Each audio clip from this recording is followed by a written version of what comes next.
Americans are no strangers to giving up our rights, especially in the name of safety and security.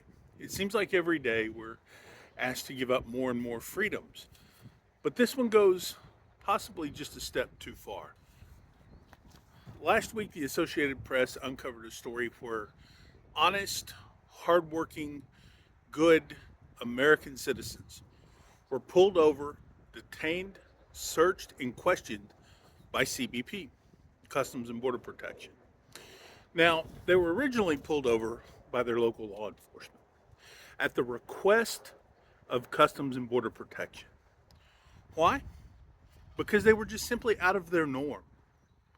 They were doing something that government officials said seemed suspicious, out of the ordinary for them. Well, what do we do, folks? Where does this stop? This is a question that I'm trying to get to the bottom of. I'm a big advocate of having open conversations. And recently I read the book Overruled by Supreme Court Justice Neil Gorsuch. He's talking about this very thing, about Americans becoming subject to too much law. Is this an example of us giving the government too much power? Giving those in authority, even at the local level, too much power to act on our behalf? It's a pretty scary point in time when we have law enforcement following the direction of the federal government and using that power against we, the people. And we're being told that if you use that power to police the police, then you're wrong.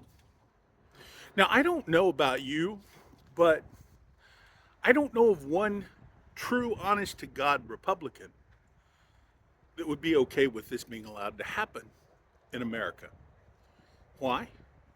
Because they know that this is what happened in the Soviet Union. If you've ever read Solzhenitsyn and the Gulag Archipelago, it's an eye opening story about what happens when the government becomes too big, it becomes too corrupt. We Americans have a problem. That problem is ourselves. We are sending people to Washington with egos.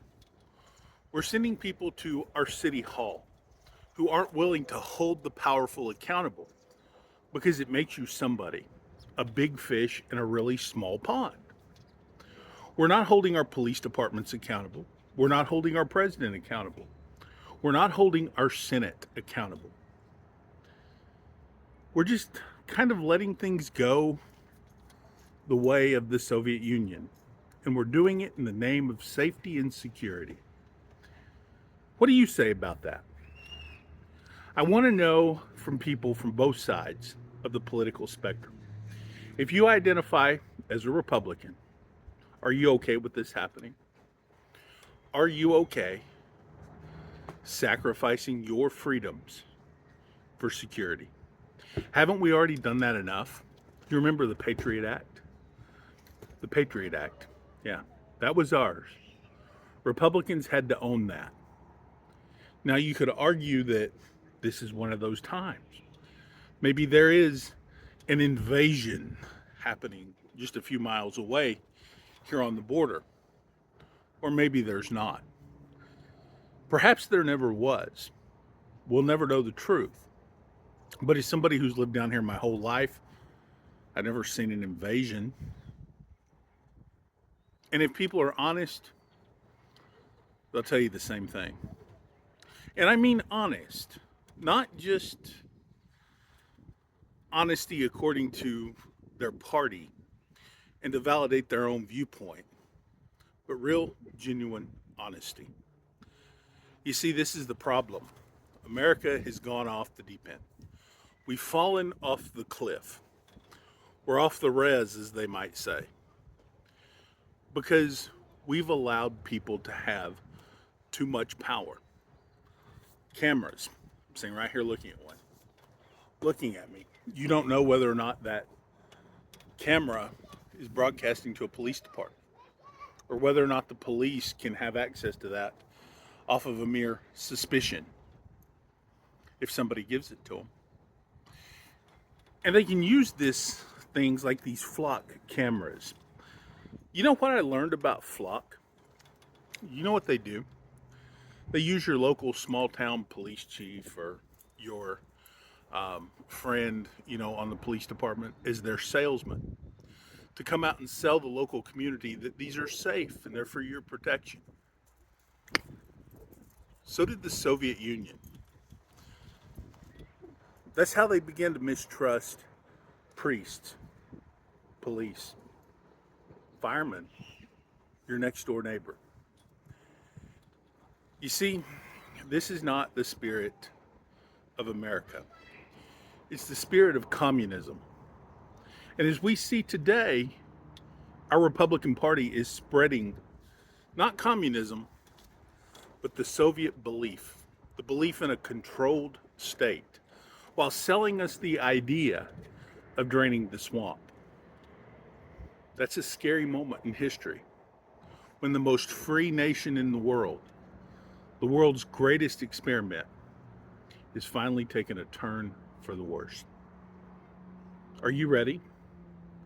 I hope you are, because it may be too late to check the balances.